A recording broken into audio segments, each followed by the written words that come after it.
respected elders and dear colleagues, good morning and a happy new year to all of you.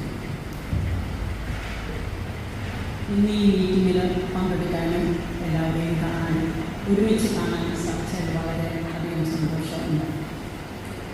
ഞാൻ 2018 ഓഗസ്റ്റിലാണ് Trivandrum DO1 head ഓഫീസിലേക്ക് chief മാനേജറായി promotion കിട്ടി പോയത്. അതിനുശേഷം മധുരൈ റീജിയൻ്റെ CRM-ആയിട്ട് 3.5 കൊല്ലം മധുരയിലുണ്ടായിരുന്നു. പിന്നെ DGM ആയിട്ട് പ്രൊമോഷൻ കിട്ടി. വീണ്ടും ഹൈദരാബാദ് റീജിയൻ ഹെഡ് ചെയ്തു. അവിടെ നിന്ന് കഴിഞ്ഞ ജാനുവരിയിൽ പ്രീതമാനത്തിൻ്റെ റിട്ടയർമെൻറ്റിന് ശേഷമാണ് ഞാൻ എറണാകുളം റീജിയൻ ഓഫീസിൽ ചാർജ് എടുത്തത്. 5.5 കൊല്ലം കേരളത്തിൽ നിന്ന് വിട്ടുനിന്നതുകൊണ്ട് തന്നെ നിങ്ങൾ പലരെയും ഞാൻ നാളുകൾക്ക് ശേഷമാണ് കാണുന്നത്. ഇടയ്ക്ക് പല കല്യാണങ്ങളിലും പലരെയും കുറച്ചുപേരെയൊക്കെ കണ്ടിട്ടുണ്ട്. എന്നാലും വളരെ ഒരു ഗ്യാപ്പിന് ശേഷം തിരിച്ച് കേരളത്തിൽ എത്തി എല്ലാവരെയും കാണാൻ പറ്റിയത് വളരെ സന്തോഷമുണ്ട്. ഇന്നലെ ഫേസ്ബുക്കിൽ സുരേഷ് പോസ്റ്റ് ചെയ്ത 2016 പോസ്റ്റ് ചെയ്ത ഒരു ഫോട്ടോ കാണാനിടയുണ്ടായി. 2016 ജാനുവരി 12, അതായത് ഇന്നലെ 9 കൊല്ലം മുമ്പ് ഒരു റിട്ടയറീസ് മീറ്റ് ആദ്യമായി നമ്മൾ തിരുവനന്തപുരം ചന്ദ്രശേഖരനാഥ് സ്റ്റേഡിയം ഓഫീസിൽ താഴെ ഒരു ഹാളിൽ നമ്മൾ കണ്ടക്ട് ചെയ്യുകയും അന്ന് ഞാൻ ട്രിവാൻഡ്രം DO2-ലായിരുന്നു. മോഹനായിരുന്നു ട്രിവാൻഡ്രം DO1 ഡിവിഷൻ മാനേജർ. അതിൽ മാമൻ സാറും പിന്നെ V. തോമസ്, കുറച്ചധികം പേര്, റേച്ചൽ മാത്യു, അങ്ങനെ കുറച്ചധികം പേര് ആ മീറ്റിങ്ങിൽ പങ്കെടുത്ത ആ ഒരു ഫോട്ടോ കാണാനിടയായി. അതിനുശേഷം എല്ലാ കൊല്ലം ട്രിവാൻഡ്രത്തോട് റിട്ടയറീസ് മീറ്റ് നടന്നിരുന്നു. അതിൽ നമ്മുടെ യങ്ങർ ജനറേഷൻ അത് ഏറ്റെടുത്ത് എല്ലാ കൊല്ലവും അങ്ങനെ ഒരു മീറ്റിംഗ് സംഘടിപ്പിക്കുന്നതിൽ വളരെ സന്തോഷമുണ്ട്. ന്യൂ ഇന്ത്യയെക്കുറിച്ച് നമ്മുടെ പറയുകയാണെങ്കിൽ 1985 എറണാകുളം റീജിയൻ ഫോം ചെയ്തത്. അതിനു മുമ്പ് ഉണ്ടായിരുന്നു. 1940 തന്നെ ആലപ്പുഴയിൽ ആദ്യമായിട്ടൊരു ഓഫീസ് സ്റ്റാർട്ട് ചെയ്തു. അന്ന് ബാംഗ്ലൂർ റീജിയൻ്റെ കീഴിലായിരുന്നു.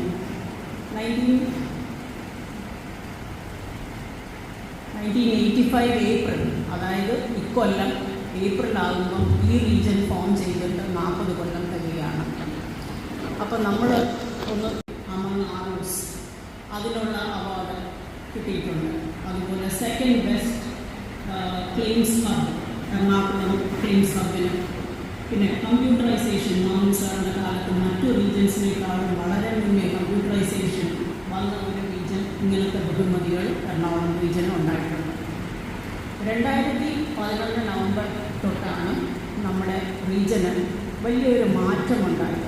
ആ മാറ്റം കൊണ്ടുവരാൻ ഒരു United India, basically from United India ഒരു DGM doctor CJ Philip charge എടുത്ത ശേഷമാണ് അതുണ്ടായത്. അതിനു മുമ്പ് ഈ റിട്ടയറീസ് മീറ്റ് എന്ന് പറയുന്നത് എന്നെ സംബന്ധിച്ച് ടൈം ഫോർ താങ്ക്സ് ഗിവിങ്, അല്ലെങ്കിൽ to express my gratitude towards respected seniors who are present here. ഞാൻ 1990 ജൂണിൽ ട്രിവാൻഡ്രം ഇന്നത്തെ ട്രിവാൻഡ്രം DO2, അന്ന് ട്രിവാൻഡ്രം ബ്രാഞ്ച് 1 ഇത് ജോയിൻ ചെയ്യുമ്പോൾ അന്ന് പ്രീമിയം വളരെ കുറവായിരുന്നു. എന്നാലും ഒരുപാട് വാക്കിൻ കസ്റ്റമേഴ്സ് ഉള്ള ഒരു ഓഫീസായിരുന്നു.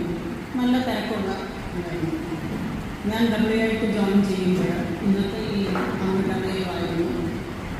എൻ്റെ തൊട്ടടുത്ത സീറ്റിൽ അച്ഛൻ ബ്രാഞ്ച് സാറായിരുന്നു, അന്ന് സീനിയർ അസിസ്റ്റൻ്റായിരുന്നു. അപ്പം നമ്മൾ ഉച്ചയ്ക്ക് ഊണ് കഴിഞ്ഞാൽ ഒരു 4 മണി വരെ നമുക്ക് വാക്കിൻ കസ്റ്റമേഴ്സ് ഉണ്ടാവില്ല. റിലേറ്റീവ്ലി ഒരു ഫ്രീ ടൈമാണ്. അപ്പോഴാണ് അവറച്ചൻ പഴയ IMT ഇന്ത്യ മോട്ടോർ ടാരിഫ് ഒരു നീല ബുക്കെടുത്ത് അതിലെ ജനറൽ റെഗുലേഷൻസും എൻഡോഴ്സ്മെൻറ്റ്സും അതിലെ സംശയങ്ങളുമൊക്കെ നമ്മൾ ഡിസ്കസ് ചെയ്യും. 4 മണിയാകുമ്പോൾ ഊണ് കഴിച്ച് കാർത്തികേയൻ അന്ന് ഡെവലപ്മെൻറ്റ് ഓഫീസർ അദ്ദേഹം വരും. അപ്പോൾ വീണ്ടും അതിൻ്റെ ഒരു ചർച്ചയും അങ്ങനെ ഞാനൊരു 6 മാസം ഒരു ക്ലാസ് റൂം ട്രെയിനിങ്ങും ഓൺ ദ ജോബ് ട്രെയിനിങ്ങും ബോംബെയിൽ കോർപ്പറേറ്റ് ട്രെയിനിങ് കോളേജിൽ കഴിഞ്ഞ് വന്നെങ്കിലും പ്രാക്ടിക്കൽ നോളജ് എന്നുള്ളത് നമ്മളൊരു ബ്രാഞ്ചിൽ വർക്ക് ചെയ്യുമ്പോഴാണ് കിട്ടുന്നത്. ആ ഒരു നോളജ് എനിക്ക് വളർന്നു തന്ന എൻ്റെ മെൻറ്റേഴ്സിന് ഈ അവസരത്തിലേക്ക് ഓർക്കാതിരിക്കാൻ പറ്റില്ല. അതിൽ പ്രധാനമായിട്ടും അവാച്ചനെ ഞാൻ മണ്ണൂർ സ്മരിക്കുന്നു. പിന്നെ നമ്മൾ ബ്രാഞ്ചിൽ അന്ന് DO1 കീഴിലായിരുന്നു ബ്രാഞ്ച്. എന്ത് സംശയം ഉണ്ടെങ്കിലും ഞാൻ ക്ലെയിംസ് ആയിരുന്നു നോക്കിക്കൊണ്ടിരുന്ന പ്രൊബേഷൻ പീരീഡിൽ എനിക്ക് മോട്ടോർ ക്ലെയിംസാണ് തന്നിരുന്നത്. അന്നത്തെ നമ്മുടെ ബ്രാഞ്ച് മാനേജർ ജയനാണ് നമുക്ക് എല്ലാ ഫ്രീഡവും തന്നു വർക്ക് ചെയ്യാൻ അനുവദിച്ച ഒരു ബ്രാഞ്ച് മാനേജർ. അദ്ദേഹത്തിന് ഞാൻ ഈ അവസരത്തിൽ നന്ദിയോടെ സ്മരിക്കുന്നു. എന്ത് സംശയം ഉണ്ടെങ്കിലും നമ്മൾ DOയിൽ റെഫർ ചെയ്യുന്ന അന്ന് ഉഷ, ഡയന, ഞാൻ എല്ലാവരും ക്ലെയിംസിലായാലും അണ്ടർ റൈറ്റിങ്ങിലായാലും സംശയം വരുമ്പോൾ നമ്മൾ DOയിലോട്ട് റെഫർ ചെയ്ത് ഇതെല്ലാം ചോദിക്കുന്നത് അദ്ദേഹമാണ്. ശ്രീ H. മോഹൻ അദ്ദേഹമാണ് നമ്മുടെ സംശയങ്ങൾ, ടെക്നിക്കൽ ഡൗട്ട്സ് എല്ലാം ക്ലിയർ ചെയ്ത് ഒരു ഇൻഷുറൻസിൻ്റെ ഡൗട്ട്സ് എന്തുണ്ടെങ്കിലും നമ്മുടെ മനസ്സിൽ വരുന്ന ഉടൻ മോഹനോട് ചോദിക്കാം എന്നുള്ളതായിരുന്നു. അപ്പോൾ ഇങ്ങനെ നമ്മളെ ഗൈഡ് ചെയ്ത് നമ്മുടെ മെൻറ്റേഴ്സായിട്ടുള്ള ഒരുപാട് പേര് ഉണ്ടായിട്ടുണ്ട്.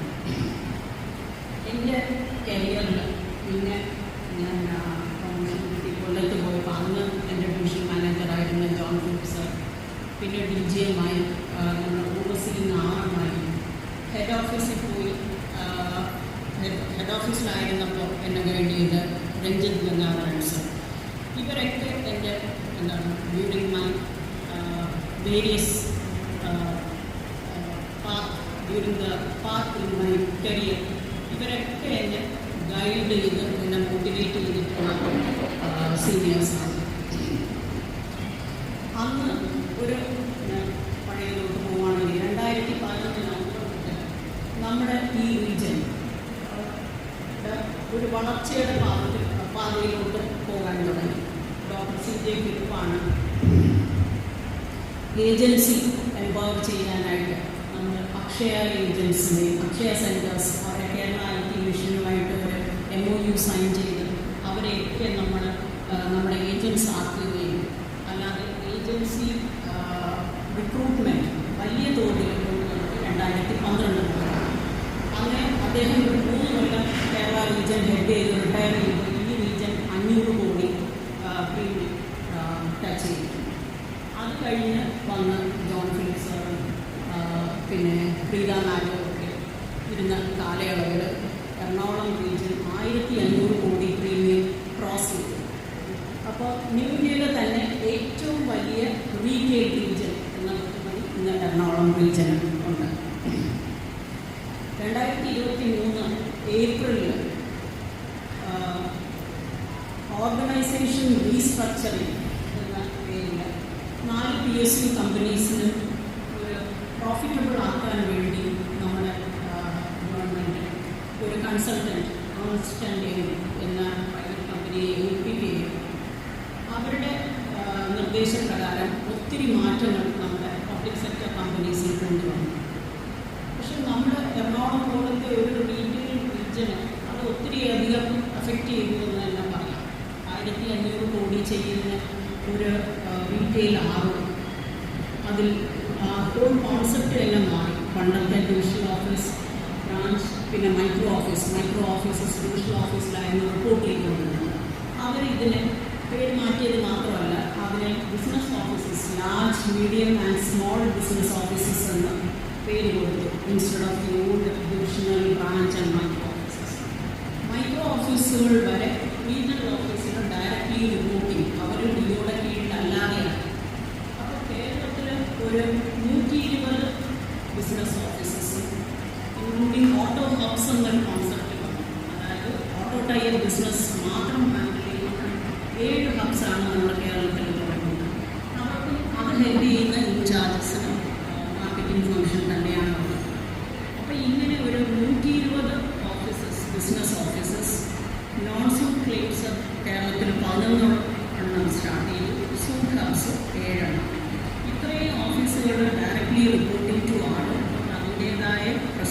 ഉണ്ടായിരുന്നു. ഓഫീസസിൽ നിന്ന് നമ്മൾ ക്ലെയിംസ് ഹബിലേക്ക് പലരെയും ഷിഫ്റ്റ് ചെയ്തു. അത് കാരണം ബിസിനസ് ഓഫീസസിൽ 3-4 പേര് മാൻ പവർ ഷോർട്ടേജ് വളരെയധികം ഉണ്ടായിരുന്നു. പക്ഷേ ബിസിനസ് ഓഫീസേഴ്സ് അവരുടെ അടുത്തുനിന്ന് കമ്പനി പ്രതീക്ഷിച്ചത് നിങ്ങൾ ബിസിനസ് ഡെവലപ്മെൻറ്റ് മാത്രം ചെയ്താൽ മതി, അക്കൗണ്ട്സ് ക്ലോസിംഗ് ഇല്ല, പിന്നെ ക്ലെയിംസ് സെറ്റിൽ ചെയ്യണ്ട. പണ്ട് നമുക്കറിയാം, നമ്മുടെ ബേസിക്കിൽ പോയി കേസസ് കോംപ്രമൈസ് ചെയ്യണം, നമ്മുടെ ക്ലെയിംസ് നോൺ സൂട്ട് ക്ലെയിംസ് സെറ്റിൽ ചെയ്യണം, അക്കൗണ്ട്സ് ക്ലോസിംഗ് എല്ലാ കൊല്ലം ഓഫീസിൽ ഒരു സ്റ്റാറ്റ്യൂട്ടറി ഓഡിറ്റർ ഉണ്ടാകും. ഇതെല്ലാം ആളുകൾ കൺസോൾട്ടേറ്റ് ചെയ്താണ് നമ്മൾ ഹെഡ് ഓഫീസിന് ഓഡിറ്റ് റിപ്പോർട്ട് സബ്മിറ്റ് ചെയ്യും. ഇപ്പോൾ കഴിഞ്ഞ കൊല്ലം മുതൽ എല്ലാം സെൻട്രലൈസ്ഡ് ആണ്. അപ്പോൾ ഒന്ന് സ്ട്രെങ്തൻ ചെയ്യേണ്ട ആവശ്യം വന്നു. ഞാൻ ജോയിൻ ചെയ്യുമ്പോൾ ആറോയിൽ തന്നെ വളരെ ഷോർട്ടേജ് ഓഫ് മാൻ പവർ ഉണ്ടായിരുന്നു. അത് കാരണം നമ്മൾ അക്കൗണ്ട്സ് ബാങ്ക് റിക്കൺസിലേഷനൊക്കെ അത് ഓഫീസിൽ തന്നെ ചെയ്യാൻ പറ്റും. ഈ ഫിനാൻഷ്യൽ ഇയറിൻ്റെ തുടക്കത്തിൽ നമുക്ക് സ്ട്രീംലൈൻ ചെയ്യാൻ പറ്റി. ഡയറക്റ്റ് റിക്രൂട്ട്സ് കുറേ 28 ഓഫീസേഴ്സും 22 അസിസ്റ്റൻസിനെയും കിട്ടിയതുകൊണ്ട് നമുക്കത് മാനേജ് ചെയ്യാൻ പറ്റും. പക്ഷേ കഴിഞ്ഞ ഒരു കൊല്ലം തന്നെ നമ്മുടെ റിട്ടയർമെൻറ്റ്സ് ഒരുപാട് കൂടുതലായിരുന്നു. എറണാകുളം റീജിയനിൽ നിന്ന് തന്നെ ഒരു മാസം കഴിഞ്ഞ മെയ്യിൽ 29 പേരാണ് റിട്ടയർ ചെയ്ത് പോയത്. അപ്പോൾ എത്ര നമ്മൾ പുതിയ റിക്രൂട്ട്മെൻറ്റ്സ് ഉണ്ടായാലും അതിൻ്റെ ഒരു ഷോർട്ടേജ് ഇപ്പോഴും ഉണ്ട്. പക്ഷേ ഇപ്പോഴും റിക്രൂട്ട്മെൻറ്റ് നടക്കുന്നുണ്ട്. അസിസ്റ്റൻസിൻ്റെയും ഓഫീസേഴ്സിൻ്റെയും ഇൻ്റർവ്യൂ, ഡയറക്റ്റ് റിക്രൂട്ട്സിൻ്റെ ഇൻ്റർവ്യൂ നടക്കുന്നുണ്ട്. അതുകൊണ്ട് ഇനി അങ്ങോട്ട് റിട്ടയർമെൻറ്റ്സ് കുറഞ്ഞു വരികയാണ്. ഈ കൊല്ലവും അടുത്ത കൊല്ലം ഞാൻ റിട്ടയർ ചെയ്ത് കഴിഞ്ഞാൽ എനിക്ക് തോന്നുന്നു ഇനി കുറേ കൊല്ലത്തേക്ക് റിട്ടയർമെൻറ്റ്സ് ഉണ്ടാവില്ല. എല്ലാം യങ്സ്റ്റേഴ്സാണ് ഇനി ഇന്ത്യയിൽ ഉണ്ടാകുന്നത്. അപ്പോൾ നമ്മളിപ്പോൾ ഈ കൊല്ലം ആസ് ഓൺ യെസ്റ്റർഡേ നമ്മുടെ റീജിയൻ 1319 കോടി ക്രോസ് ചെയ്തു. 1700 കോടി ഈ ഫിനാൻഷ്യൽ ഇയറിൽ കംപ്ലീറ്റ് ചെയ്യുമെന്നാണ് പ്രതീക്ഷിക്കുന്നത്. 16% ഗ്രോത്ത് നമുക്ക് അക്കൗണ്ട്സിലായാലും പേയ്മെൻറ്റ്സും ഹബ്സ് സെറ്റിൽ ചെയ്യുന്നുണ്ട്. മാർക്കറ്റിങ്ങിൽ മാത്രം നമ്മുടെ ഇൻചാർജസ് കോൺസെൻട്രേറ്റ് ചെയ്ത് കഴിഞ്ഞ കൊല്ലം 32 ലക്ഷം പോളിസികളാണ് എറണാകുളം റീജിയനിൽ നിന്ന് JP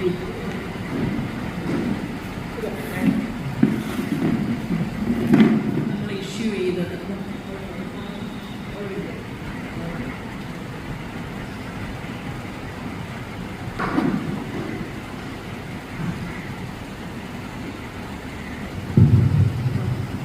new India Ernakulam region എന്താണ് ഇപ്പോൾ മാർക്കറ്റ് ലീഡർഷിപ്പ് നമ്മൾ 2012 ശേഷം തിരിഞ്ഞു നോക്കിയിട്ടില്ല. മാർക്കറ്റ് ലീഡർഷിപ്പ് റീഗെയിൻ ചെയ്യാൻ പറ്റുന്നുണ്ട്. 1700 കോടി. പിന്നെ ഒരു പുതിയ ഓർഗനൈസേഷൻ റീസ്ട്രക്ചറിങ്ങിൻ്റെ ഭാഗമായി ഒരു കോർപ്പറേറ്റ് ബിസിനസ് ഓഫീസ് ഒന്നും എറണാകുളത്ത് സ്റ്റാർട്ട് ചെയ്തു. Directly reporting to head office. അപ്പോൾ മേജർ ക്ലയൻസ് 100 കോടി ബിസിനസ് ആണെന്ന് അങ്ങോട്ട് ഷിഫ്റ്റ് ചെയ്തു. അപ്പോൾ അവരൊരു 140-150 കോടി ചെയ്യുന്നുണ്ട്. എല്ലാം കൂടി നമ്മൾ 1750 കോടിയെങ്കിലും ഈ കൊല്ലം ന്യൂ ഇന്ത്യ കംപ്ലീറ്റ് ചെയ്യും. അടുത്ത കൊല്ലം 2000 കോടി കടക്കുമെന്നാണ് എൻ്റെ പ്രതീക്ഷ.